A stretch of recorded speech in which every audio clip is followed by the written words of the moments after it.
ask questions during it? Yes, what we'd like to do, Helen, is just sort of glean from you things that we can share with our community education teachers and with our OLLI facilitators, and also just for all of us as Yavapai College of staff people. What can we do better to work with Zoom so that we're doing a better job of getting our message across? Okay. All right. I'm ready. Okay, great. So we'll let you maybe tell us who you are and what you do at the college, just so we can share that with our viewers. And then we'll just take turns asking questions. I'm going to mute myself while you talk. Okay. My name is Helen Stephenson, and I am the director of the Film and Media Arts program at Yavapai College. I am also the managing director of operations for the Yavapai College Performing Arts Center.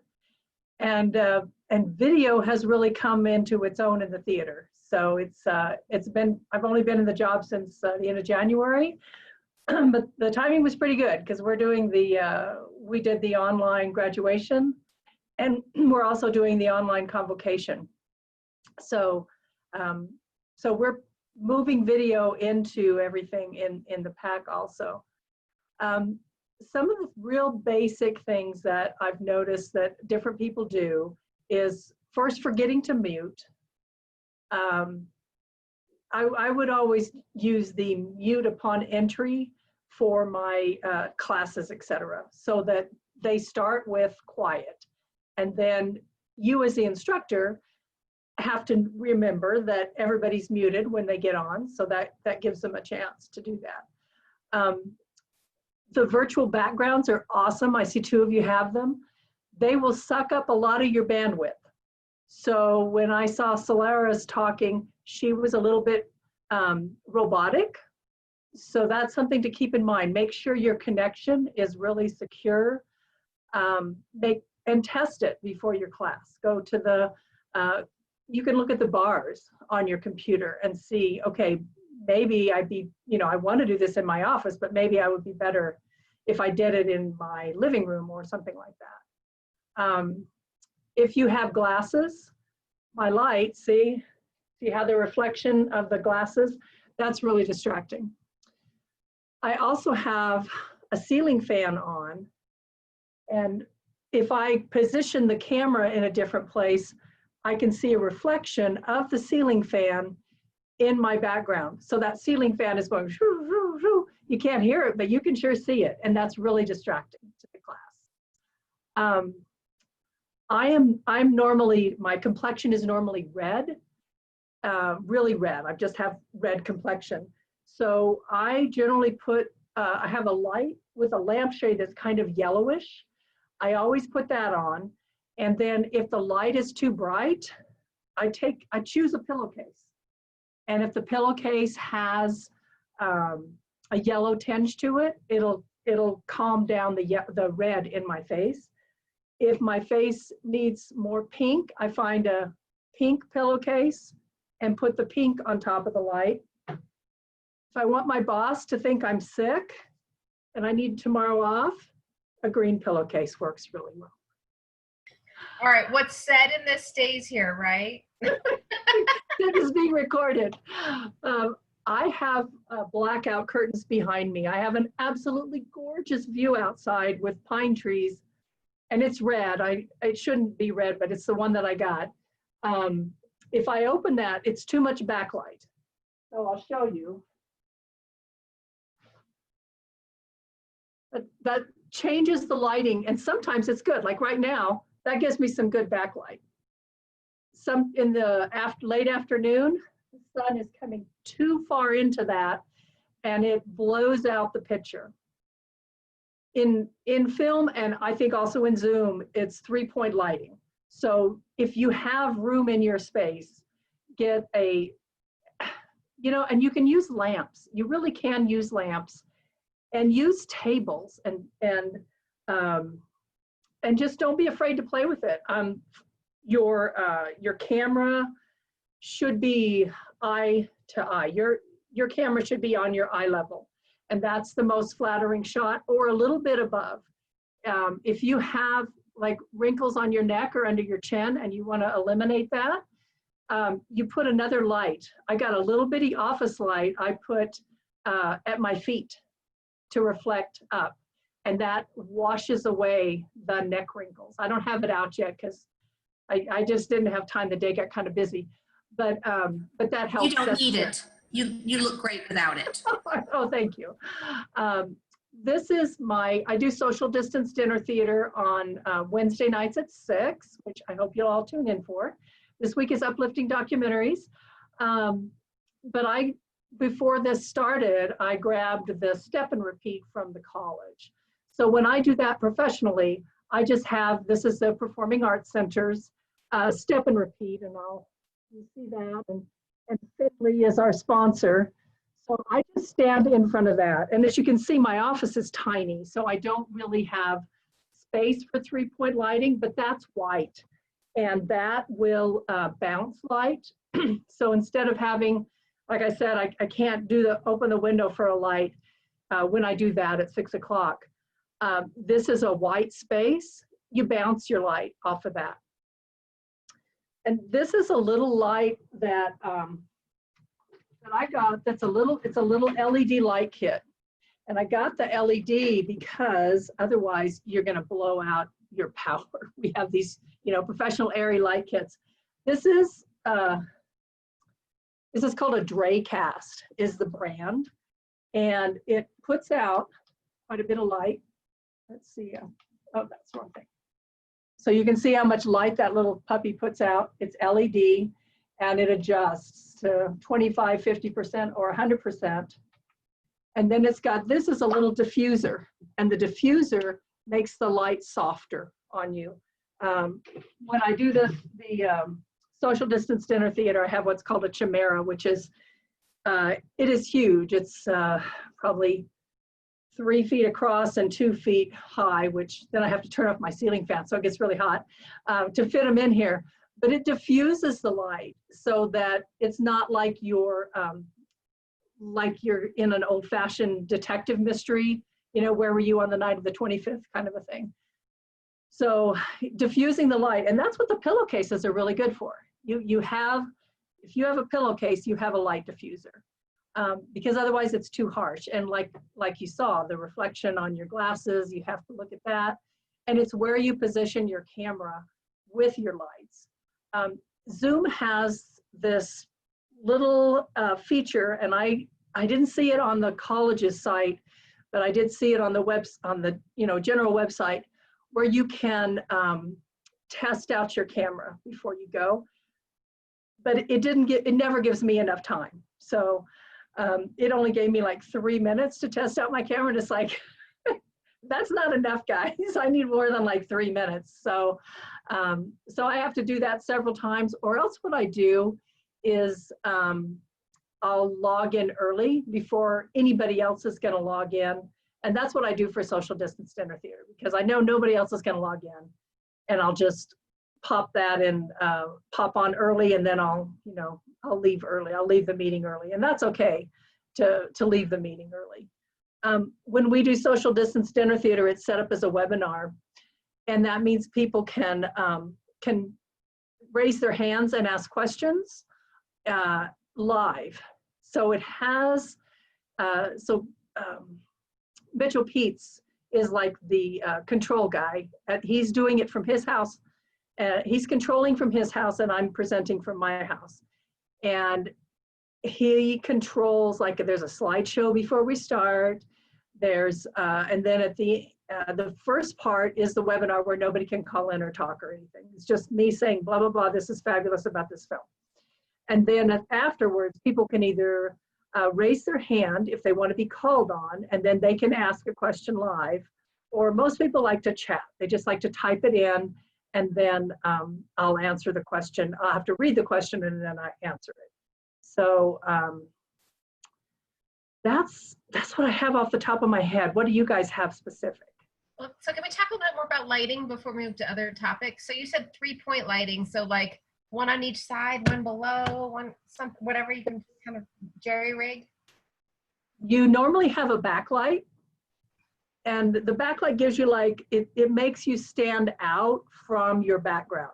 Like when the window was closed, it was kind of like a mush of me mushed into the red curtain. And when I opened it, it has, a good amount of light right now. It let me have a little bit of backlight. So normally you have a backlight, something from the front, but kind of from the side. Like I said, you don't want your glasses glaring. And then more towards the side. So, and it's what looks best. You just keep playing with it bit by bit. I put my college issued laptop that I use for these, has a built-in camera, and I have it on a music stand with a bungee cord on top of it, because I have to stand to give my presentations, and I thought I'd stand for this too. And when you're sitting, you don't have as much energy. You walk out on stage, or you walk out wherever you're going to go, and you just have more energy if you're standing up. And so I want to keep that energy going, so I try to stand up. And I had this music stand at my house, and I just covered it with a blanket for the sound, so it wouldn't be echoey, because it's a metal music stand. So it's covered with a purple little blankie and a bungee cord that keeps it from falling off. Last week I had everything fall down. It was like, you do the for the social distance dinner theater, I do the curtain talk, and then we all go watch the movie together, and that was in another room. And then when I came back, this step and repeat had fallen on the light, had fallen on my camera, had fallen on everything. And Mitch is like, okay, 2 minutes to go. And it's like, wait. So I could not get the third light up, and you could tell that the lighting was not as good as it could be. And see, every time I move, you can see the lighting change. You see from that and then to that. See how it's much more welcoming when your face is lit, so people can see it. I like having this shadowy dark. I'm in a little corner, and I keep moving around. I've added lamps. I need to keep playing because it's not great. And then I tried to sit in front of the window, and I was like blasted out, too bright. So, yeah. And it'll depend on the time of day. Yeah. For that. So now your walls are white. So you can use, if your walls are white, you can use that reflective piece to give you more light. So maybe if it's too bright, shining right on top of you, it's better if it's reflecting off of the white walls and then bouncing back onto you. I'll have to play. Thanks. Yeah. Okay, what else do you guys have? Could you give us techniques on sound and maybe even projection? Things that, because as we age, as you know, our voices tend to decline, or it's almost like it falls back in a sentence. What are some projection and sound related things we should do? The not having things echoey is really important. So if your desk is metal or a hardwood or anything like that, make sure you've got your computer on something soft so that it doesn't reflect the sound. Everything is reflecting in film. It's the lights, the sound, everything, it bounces. I just use the built-in microphone on my computer. I'm sure you can get Zoom microphones, and Zach will know more about that probably. And different Zoom cameras. My husband bought a Zoom camera. He was all excited about it because he does, meetings. And the camera was such a wide shot that it showed parts of his office that he didn't want to show up on his meeting. So he's back to the one that's in his computer. So if you do buy a Zoom camera, make sure it's something that really will work for you and the shot you want. Look at, hopefully they would have examples of what that is, and if you can adjust the shot from a wide shot to a smaller shot. And the other thing is, we did this when we first started the film festival. We didn't have a way to, we started at a movie theater before there was any digital projection, believe it or not, 12 years ago. So there wasn't a way to change the width of the picture. And so we would put cardboard on the sides. So if your camera is too wide, I have this little thing here that slides. Let's see if I can do it. So that makes it nothing, but see, I could slide. Well, it's really a little bit too picky, but you could put like little pieces of tape on the side if you don't want, Aunt Mary's picture and something else to be, some shocking painting you may have on your wall you don't want to see, but you like the rest of the shot, use the tape and mask it off the camera just a little bit on the edge. I would do it on both sides because it might be kind of fuzzy. What's that, Tricia? I'm so sorry, Helen. I'm hearing feedback, and that's an interesting, and this happens sometimes. Is anybody else hearing like an echo, or is it just me? You're hearing an echo. You're hearing So it may have been, for whatever reason, I don't know, Linda, because Linda's microphone was off. Yeah, I forgot to mute myself again after I asked my. So I just wanted to add, Helen, you can and tell me if this is wrong, but we have an Ollie facilitator doing a class right now, and she's using flutes.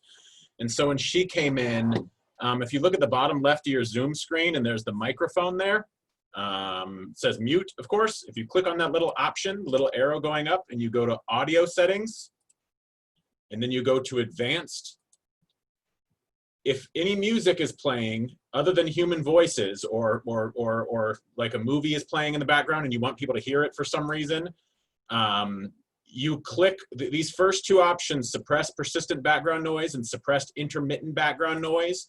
You turn that off, you disable those, because otherwise if you're playing music, Zoom will mute it out.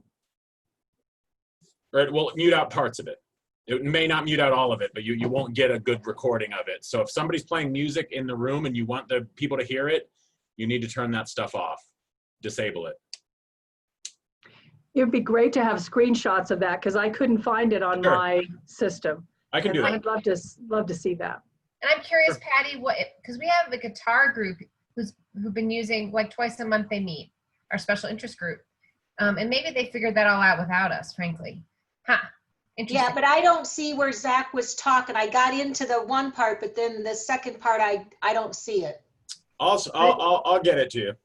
Okay, thanks. I didn't see it pop up on mine either. Yeah, if you take a screenshot, I saw it because the gentleman, the new assistant prof in theater or music taught us that, and I forgot about it. And I can't remember if he said to use that when you're also doing a video, or is it just, do you remember, Tricia?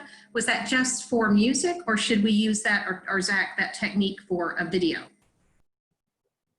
She said for any live music that you're playing, you should turn those off. And I'll get a screenshot to you in just 2 seconds. Also, a question, is everybody using a Windows PC? Because it may look different if you're on an alternative. Zach, the way Zach described it, I'm on Windows, I followed it exactly up to the advanced, what he was talking about. But if you're not on Windows, it may look different. I saw it. Yeah, I found it now. I missed the advanced part, but once I hit that, it's there.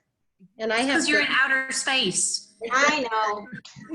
and I have music classes. We have guitar classes. I haven't heard about any of that. So there's still, this is like the last week, that they've been meeting like once or twice a week, and I haven't heard, but that's good to know.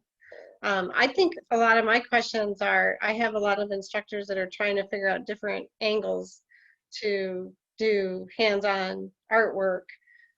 So they've been jerry-rigging, having their computer and having an iPad or a phone as a second and third person so that they can share their screens. And so they've been figuring all that out, and it seems to be working. But do you have any tips about, video angles? Are they pre-recording that? No, it's live. Okay. Because they're like for instance, teaching painting or cooking or origami, how to fold. So it was very intricate, angles that they were, trying to demonstrate, and it took practice. The phone is the most versatile and the easiest to manipulate, and I have a little the little tripods, you get them off Amazon, and it'll move down to, that kind of angle, but really simply, and you can set it up on books if you want it really high. But if I was doing art, I would do my Zoom on my phone. I Okay. wonder if we should think about ordering a couple of those that we could all share as needed. I don't know. Yeah, especially in our Zoom classrooms, or to check out. You know, to me, I made my instructors buy them because they wanted to teach and they were going to keep it. You know, I've told them that if the college pays for it, it's mine. You got to give it back to me. So they're like, oh, I'll buy it. You know, it's like $40, $50 maybe. So, but I think that Jennifer Shinohara, I know I saw hers. It was just like what Helen showed us. It had, you know, the different adjustments in it, and it bent, and I think she bought it like $40 off of Best Buy. I have been checking out equipment though, and that's been working just fine. A couple of people needed a better microphone, and I had a couple from my Zoom bag. So I've blown them out. They've come back again. I mean, that's all been okay. So you do have to have a system for keeping track, I guess. But if you wanted to get more complicated, I just was thinking about this. There's I can't remember the brand name, but there's a brand name of it's a phone holder, but it comes with lenses. So if you wanted to show the whole room all the time, it has a fisheye lens. And if you wanted close-ups, it has close-up lenses also. There were 3 lenses that it came with. So, Interesting. Well, that's interesting. I like that. yeah, yeah. Especially like for the jewelry and things like that, you really need a close-up for that. Yeah. I just found one that looked like yours for $20 on Amazon. So I think we could get these for not too much. Yeah, And these are. you're right. Maybe Nancy, we could talk about like maybe we get 1 or 2 to loan, but you know, if they're all going to disappear into people's houses, they can buy them. I can't. Right. Yeah. I mean, Especially we can't back and forth and back and forth. right. That's not safe. Yeah. And not every phone is going to fit into every one of these, because this, you know, this is my iPhone. I think I have a 6, but my husband has an 8. His 8 may fit in there, but if it got any bigger than that, I don't know if it would or not. So up there, she's got it. Yep. The other thing to remember is your camera, where your camera is, you're making eye contact with your students. So you want to look down and see what everybody else is saying, but in reality, the camera is your eye contact with that person, because they're looking at your picture. And if you're close, and especially if you don't wear glasses, that eye contact you're going to see a lot. You can get away with a little more if you wear glasses. And I struggle with that a ton, because I want to look at you while I'm talking to you, but it means I'm like looking down. I'm not looking in the camera. And looking in the camera just feels weird. Like I'm not connected to you. I'm going to have to figure this stuff out. I don't like it. Yeah, I have the same dynamic that I was going to ask Helen and say, any tip, like during this call, I've been moving my Zoom so it can get closer to the camera so I can look at the camera, but I'm still Helen's on the bottom of my screen, so I keep wanting to look down there. So I don't know if there's any tips to help retrain me to look at the camera instead. Well, first of all, if it's just a habit. I mean, in Zoom meetings, I am not an audio learner. I have to write everything down. So it always looks like I'm looking down. But if I'm in an important meeting with somebody, I'll let them know, hey, this is how I learn, is writing things down. So you don't want people to take offense at it. It's a habit, and it's hard. I mean, even when I'm doing the social distance dinner theater, the beginning piece, all I can see is Mitchell's little cute picture that he has. He doesn't put himself up live, and me. And still, I have trouble remembering to look at that camera, because we're human. We want to engage with people. We want to see their eyes. We want to, that's a part of our communications. And it is difficult. It is different. I'm going to be working with people in the theater department who want to do some more,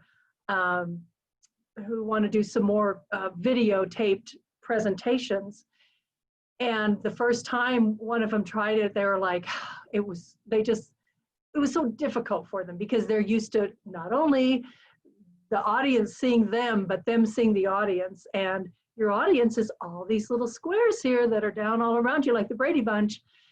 And it's looking at the camera that will really help you communicate with them, especially like it. And that's why I like the webinar piece, because then it's just you and the person that's helping you do the technology, and you can really practice on looking at the camera. So it's not so hard. Right now, I just want to look at everybody, but I'm trying to be a good example. Helen, when I got hired for this job, my first interview was via Zoom, and a friend of mine said, Linda, put a stick-em note right by where that camera is so that your eye will be drawn. Now I'm not doing it now. I'm looking right at you, but we're supposed to be doing that. And when I remember that, it helps, but I don't usually remember. Yeah. What I just tried while you're talking is I changed the side of my Zoom so it's long across the top of my computer instead of across my whole screen, so that now I'm looking only at the top of my computer closer to my camera. I'm hoping that might help my habit. That's a good tip. That's good. Yeah. I'm struggling, 'cause every time I try to look up there, I feel like I'm like not even talking to you all when I'm looking in my camera. But the way your camera is positioned, it's a lot of air above your head. So that makes it look different. When it's not as obvious when you're more eye to eye with the camera. It works better. Oh no, this is recorded. I can't comment. The rest of my body shows. Well, a head and shoulder shot is really good. I have one of my production instructors. He was working at another high school. Now he's working at Prescott High School. But they would have these Zoom meetings, and he would always look perfect. And everybody was like, your shot composition, everything is great. Well, they didn't say shot composition. You always look good. And he says, well, I teach film. So he had it down pat, but he did look good. And normally you're not right in the middle of the picture. It's called the rule of thirds, where you divide the screen into thirds both ways, and you try to stay on one of those ends or the other. And it's more relaxing. But if I move that, then I change my backlighting now that I've got then I open the camera. But normally you're not dead center. That's what we think is good, but it's more interesting. Yep, just like Solaris just did. Yeah, see how that looks more pleasant. I mean, I would be to the other side for the composition, the shot composition, but it looks really good. So it just depends, it's all these things to set up. And even when you have the background, I try to do the background from the Millennium Falcon. I have it, but it's just, my lighting is never bright enough, and it just chops up too much. You guys, this is looking good. Patty's and Solaris are looking really good. So yeah, where you set is also a piece of that. So there's a whole on Twitter, a rating scale for rating your Zoom room, what's behind you. So I would fail because mine's so boring. I have no color. I have no plants are over there, whatever. But so it's pretty funny to watch if you're ever, they like look at people's backgrounds, like the people who set up the fruit in the bowl behind you, and it's kind of like setting up a house to sell it, right? Right, you're staging it. Yeah. It's like I'm in my living room where it's more comfortable right now, but a lot of times I'm doing Zoom from my spare room where my work computer is, but I have remodeling construction, so I have all this crap dumped into the room.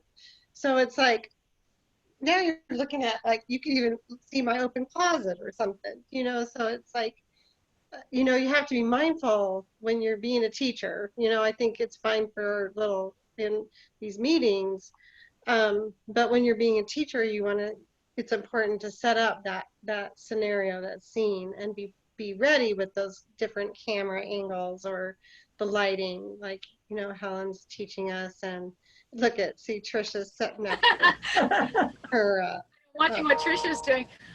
Yeah, it's one of the reasons I'm using There we go. back so that Yeah. I appear more professional and I don't have to keep clearing the back, what's behind my desk every time I'm on one of my calls. Right. So- But look, that's nice. I mean, Patty just looks like she's in outer space. But you know, for our teachers, this is important information to share, because it's like we want it to be as professional, the lighting and the background and the sound and camera angles and all of that, to make it a quality class. And you could also, if you're teaching something, you could have the background be the part of the theme. Like if you're doing geology, well, do you have a rock collection? People would love to see your rock collection behind you, or the books that you have about, you know, geology or any of those things. That this is a visual media, and you're pairing video and audio together, and both of them are telling a story. So that's what everybody is on Zoom. Everybody is a storyteller. And the colors that you wear, the colors that you use, the level of professionalism. Like if you are doing something about bikes, well, look like you're going out there and you're going to be bike riding, and wearing the right clothes that are appropriate to that. So it just depends on what you want to do. I mean, fun hats. I mean, if I was stuck on geology now, if I was doing a geology, I'd have a little hat with a light on it to start, and things to get your attention and to make it more exciting. Are there better colors to wear? What's that? Is there better colors to wear? Don't wear green. Chef Bob, I was helping him do the first one that he was going to do for his cooking classes, and he had a green screen colored green smock on. And if you want some laughs, look up Queen Elizabeth green screen, because she wore a green screen colored outfit about 4 months ago to some like official thing with a matching green hat, and Twitter and Facebook went crazy, and Instagram, making all these things that she's wearing, because green screen is opening it up to, hey, let's have some fun here. So he promised he would never wear his green screen on camera. Now, Patty, I'm afraid because you got tornadoes touching down, so.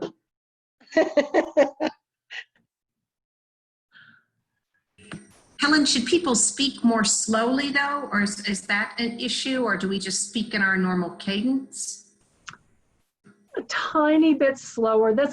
And it becomes very difficult because you don't want to lose the enthusiasm you have for the subject, and a faster pace kind of signals, I'm so excited about this. But then you may lose people. So speaking a little bit slowly, that is not ridiculously slow. Like one time we were doing the voiceover for a video we did for the college, and I had to leave, and I left the instructor with the editor and said, okay, just make sure it's kind of slow. And it was so slow that it lost the energy of the piece. So you have to balance it with the energy, with the pace that people can understand. So.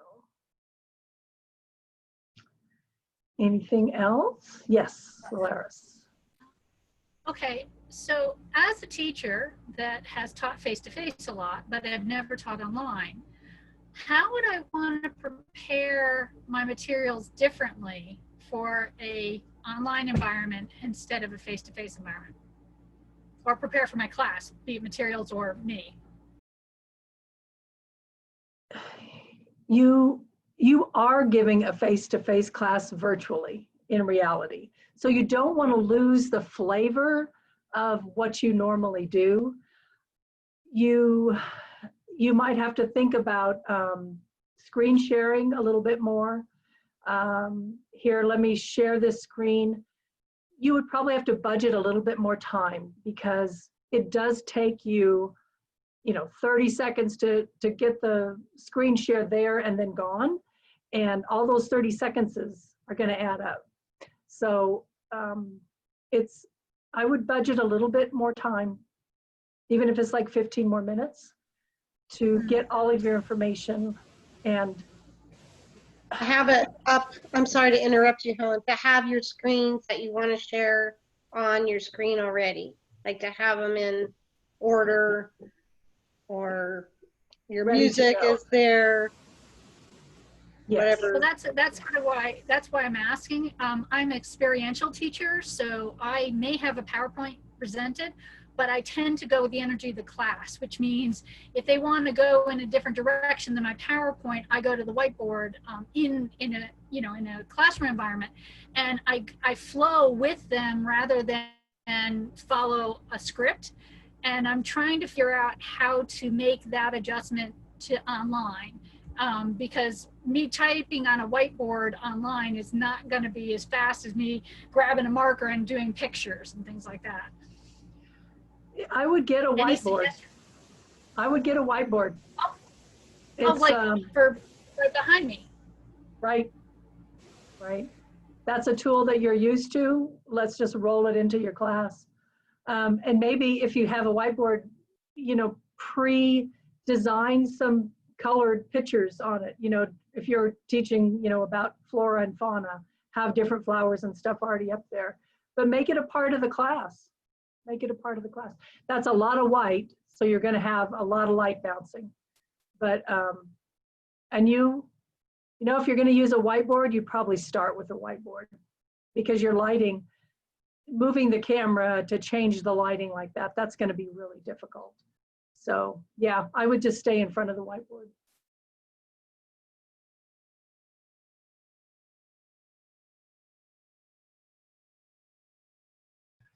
Linda, you're muted. Are you speaking to us? Sorry, that's the guy designing our catalog picture. Okay, I saw your mouth moving. I wasn't sure if that was for us or not for us. So the whiteboard thing is something we can think about for our web live studio setups. We have those wheelie whiteboards on the Prescott campus anyway. I don't know if you guys, we have 2 whiteboards that are on wheels. So we could even put one of those in the conference room if we're using that. Do we have any flip charts too? Because, I wouldn't mind bringing one flip chart home for the class I'm teaching this fall. We own flip charts, although I think a lot of those, the paper got ruined, Nance. Yeah, and the It got storage, flooded out. they got flooded out, but the, Yeah. frames, and then you can just, buy flip charts. Or, have those sticky flip charts, behind you if you don't have a whiteboard. Put them on the walls. But yeah, so much to think about. Those sticky ones aren't as pure white as the whiteboard. So it would not be, and not as shiny. So it wouldn't be as bouncing as much. So if you could use those sticky things, that would probably be better than a whiteboard because it's going to bounce. It's going to bounce all over the place. James used I just finished the outward mindset training and he was doing the training and he actually had a stand up, thing behind him and we could see it just fine. I think you have to think about how close it is or whatever for focus, but that worked. It's just manual marker, just like you would have done it in the middle of the classroom. With colors. He did use colored markers. Yeah, I have a small whiteboard, but I can't find it fast enough to see if it would work. But it's, it's probably only like 8 by 11. I think I would need something much bigger.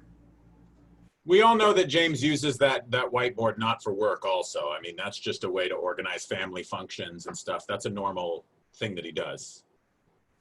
Does he chart out for the kids? Yeah. Other questions for Helen or things you want to discuss? We're at about, I guess about 40 minutes right now. That went I'm fast. good. Yeah, I'm good. I mean, it's helpful information. Yes, I found it very I'm helpful. sure I'll I have didn't, questions. That it's important to prepare and practice, I think. Is it okay to send you questions, Helen, if I think of something? Sure, of Okay. course. Thank you.